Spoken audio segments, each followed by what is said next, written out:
sjaj i raskoš Zagreb Auto Showa. Iza mene, pored mene je Jelena, svi su ovdje veseli i zadovoljni. Međutim, negdje u pozadini Zagreb Auto Showa valja se ova ružna vijest o VLT ciklusu i navodno novim trošarinama, po kojima bi auti ponovo trebali poskupjeti do 10%. Što se skriva iza svega toga? Počnemo od onih koji to najbolje znaju. Navodno je kratko trajalo ovo veselje sa nižim cijenama automobila koje je usvojeno 1. siječnja. Da. Šta je ovo sa VLTP-om i najavama da ponovo sve ide gore? Mijenjaju nam se mjerenja, dakle CO2 ide gore, međutim vlada je rekla da će sada, obzirom da to više nije zakon, već je uredba, da će uredbom regulirati i vratiti cijene natrag. Dakle, trebalo bi sve ostati jedno. Dakle, krajnji kupac ne bi trebao to osjetiti. Ne bi trebao osjetiti, ali signale koje mi sada primamo da će se ipak to dogoditi. Dakle, malo je nejasno, ali očekujemo da će neko reagirati. Ovako to izgleda u praksi, ne? Primjerice, ovo je osnovna cijena vozila, dakle, bez uračuna PDV-a i PPV-a. To je ono što nama treba. Možete staviti nešto opreme i to zapravo završi na sa nekakvih 438.000 kuna na 850.000 kuna. Sa svim davanjima, do registracije. A u Njemačkoj? U Njemačkoj platite samo PDV koji iznosi 19%. Dakle, 438.000 plus... Plus neka oprema eventualno i PDV. A koliko ja znam, čak i u Bosni i Hercegovini, na ovu cifru platite samo 17% i kraj. Dakle, double trouble je. Goran Dinovrški, direktor Forda za Hrvatsku. Sjajno, bajno na Zagreb Auto Showu, sjajno u prva 3 mjeseca, ali ovi novi porezi i najava, što nas čeka? Čeka nas zanimljiv završetak ove godine u svakom slučaju. Igore, kao što si rekao, zaista je godina počela lijepo. Ok, statistika je varljiva, tržište raste ne onako kako to vidimo po registracijama, međutim, kao što ste rekli, dobro je. Šta se dešava do kraja ove godine? Kako svi znamo, priču sa VLTP-om koji u Hrvatskoj stupa na snagu po informacijama koje imamo iz države sa 1.1.2019.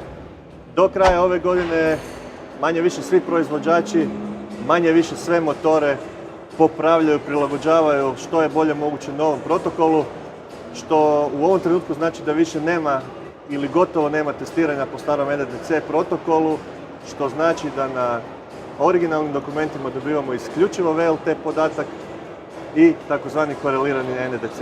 A je li točna naša matematika koju smo napravili po tim koreliranim podacima, da ova divna kuga koja je sada 179.000, da bi vrlo skoro trebala koštati i 201.000, dakle preko 20 i nešto tisuća više nego sada. Što to znači, da pozovemo kupce da kupe auto sada?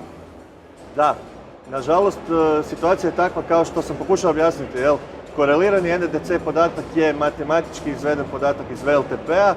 Svi motori koji zapravo će imati manju emisiju, zapravo matematički imaju višu emisiju, iako nemaju. Šta to znači? Da, porezi rastu, praktički rastu kako vam koji novi motor dolazi na tržište.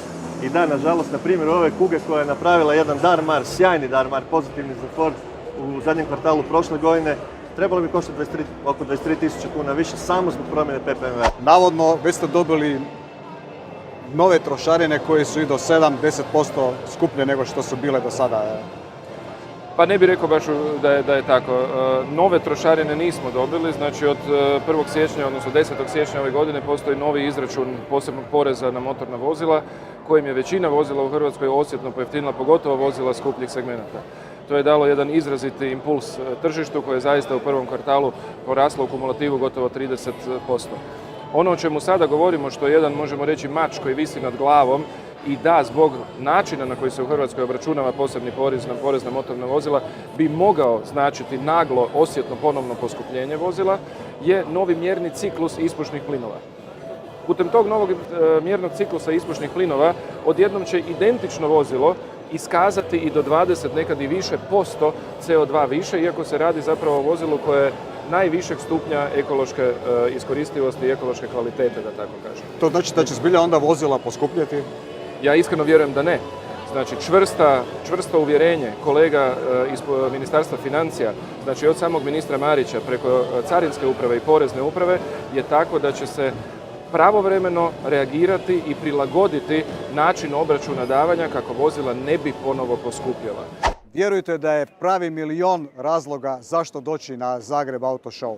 Ne samo zbog brojnih noviteta, svjetskih europskih i hrvatskih premijera, zbog prekrasnih hostesa, zbog mogućnosti da osvojite nagradno putovanje na svjetsko prvenstvo u nogometu u Rusiji, nego i zbog toga da eventualno nešto i kupite. Jer kao što naš prilog kaže, možda je ovo pravi trenutak da to napravite. Ako imate namjeru kupiti auto, kupite ga sada jer porezima i državi nikad nemojte vjerovati.